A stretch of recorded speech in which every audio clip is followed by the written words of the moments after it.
Okay, so today we're talking with social media superstar Courtney Parchman, aka Average Fashion Blogger. First off, I have to say congrats on the get together. How does it feel having this film out? Oh, it feels great. We filmed it back in 2019, the summer of 2019, so it's been a minute, but I'm really happy with when it was released because it's just such a fun time and like the world's opening back up. And so seeing like a little fun, sweet party movie is just, I think it's great timing. And first off, can you tell us about your character in the film as well as tease what fans can expect to see in the movie? Yeah, I play this girl, August. She's a really sweet girl. She is very like passionate and loves people in her life really hard, but like a little bit to a flaw. And she's really self-aware, but she definitely is in like that growing period of like realizing like, oh, she's young 20s and she's just kind of like questioning everything that she is. So she's really figuring herself out. And so it's a really sweet moment. For some of our viewers getting to know you for the first time, can you share a bit about your background and rise to fame, from starting off as average fashion blogger on your social media accounts to becoming a part of Comedy Central and now having this film come out? You've really had quite the rise. Yeah, it's been really fun. Let's see, I started my Instagram as kind of a joke. I was like poking fun at fashion bloggers. And so that kind of took off. But I always planned to move to LA for acting and comedy. And so this kind of was helping out.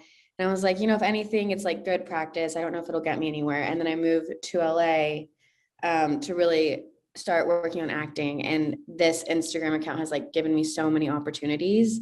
And so I think just like following my comedic voice and kind of learning that through my Instagram has been really helpful. Got me the Comedy Central thing. It introduced me to the people in the film. And I think it's been a very good journey. But I like definitely needed my experience on social media to learn like my confidence and my comedy before I was able to really make the jump to traditional. Can you tell a little bit about how you came up with the character on your average fashion blogger accounts? I feel like when I first started seeing you on TikTok, I thought you were serious at first, but then it like kind of went over my head and then I was like, oh my gosh, this girl's like so funny and like genius. I love it. Oh, yeah, I feel like when I first started my Instagram, everyone thought it was serious. And then it had been so long since, because then everyone was in on the joke. TikTok again, I like got that revamp of like everyone thinks I'm serious, which is so much fun. It started really just I had a friend who's a fashion blogger and I was like poking fun. I was like, oh my God, put me on your blog. And then turned it into like, oh, I'm just gonna make my own. And that's where Average Fashion Blogger started. And then over time, I kind of learned more.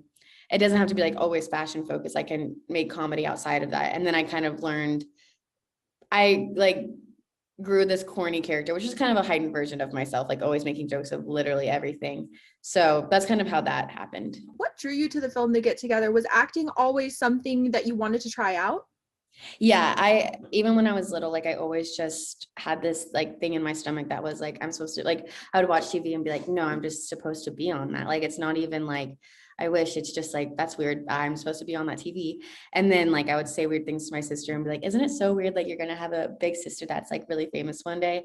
But yeah, I always wanted to do it. I thought everyone wanted to do it. We just like didn't talk about it. And then when I was in college, I was like, okay, I like really can't shake this feeling. And so that is when I was like, I'm just going to go try and see what happens. And if I fail, like, I don't call it failing, but if it like doesn't work out, then at least I like gave it my best. That's so awesome. I'm so Yeah. excited for you. And Thank you. I have to ask, so every time I see a Saturday Night Live clip posted online or anything, I see a lot of the comments wanting like a younger voice on the series. Would that ever be something that would interest you, or would that be something that you would be wanting to try out down the line? Because I feel like they could use like a bit of a fresh, young, new perspective. Yeah. If SNL was presented to me, I would never turn it down. I have thought about auditioning. It's a big process, but I think I want maybe like 1 or 2 more years to grow in my comedy and to grow in my confidence before I start taking that route. But if it was ever presented, I would never turn it down. If you could collaborate with any influencer or celebrity on social media or just in general, who would be some of your top picks? Oh gosh. Okay. I would love to do a film with Bo Burnham. That would be incredible. He's a director and comedian. He made Eighth Grade. I'm not sure if you're familiar with Yeah, that. Yeah. I love that film. Yeah, I love his style. That would be amazing. Beanie Feldstein is like my Icon. ah! Yeah, she followed me. She follows me on TikTok. And one time I was live and she like commented and was like, hi. And I did not play it cool. I like freaked out so bad. And I thought it would be so funny if I like went on and on about like I was being so annoying. And then I like ended and then like nothing in the comments. And I was like, oh, I think she left. But then she's like, no, I'm still here. But I hope one day I can meet her and be like, wasn't that so funny that one time? Like her last film had similar vibes to The Get Together. I can't remember the Yes. name of it right now, but Book smart. yeah, it had similar vibes. Yeah, absolutely. I remember thinking that when I was reading the script, like, oh my God, like Booksmart is my dream film. And so this is second best, but I don't know if I should say that.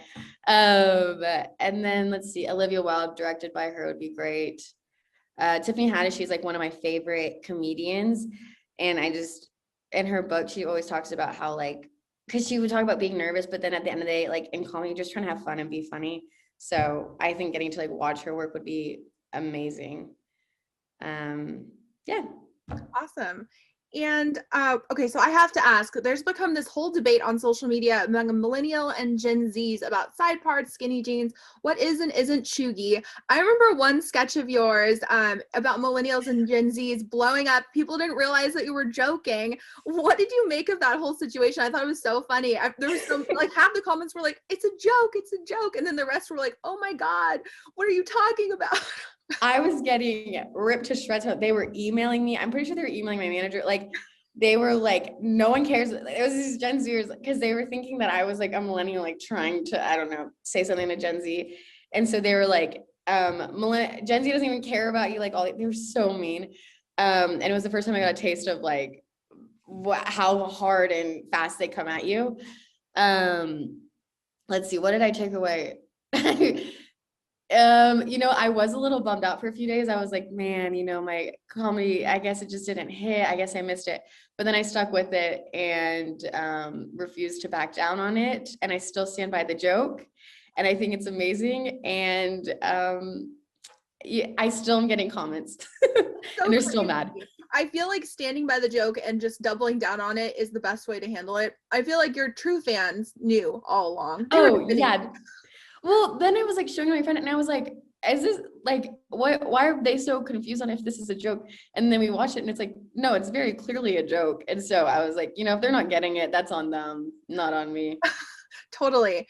I have a fun little game if you're down to play. It's really easy. It's a rapid fire round. Just say your first choice, first thing that comes to your mind.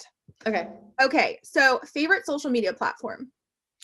I think Instagram because of my audience. I'm really close to them on that. Favorite comedian? Tiffany Haddish.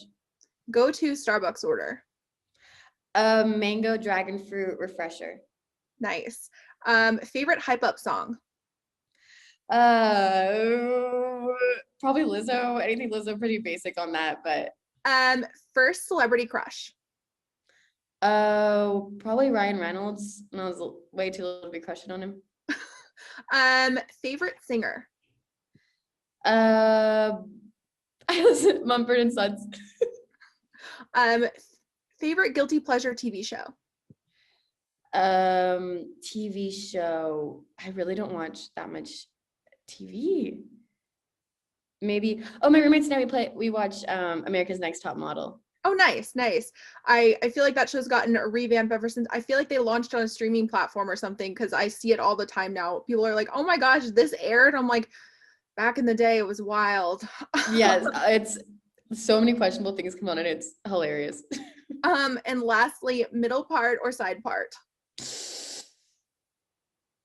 I used to be a side part girl, but the comments got to me.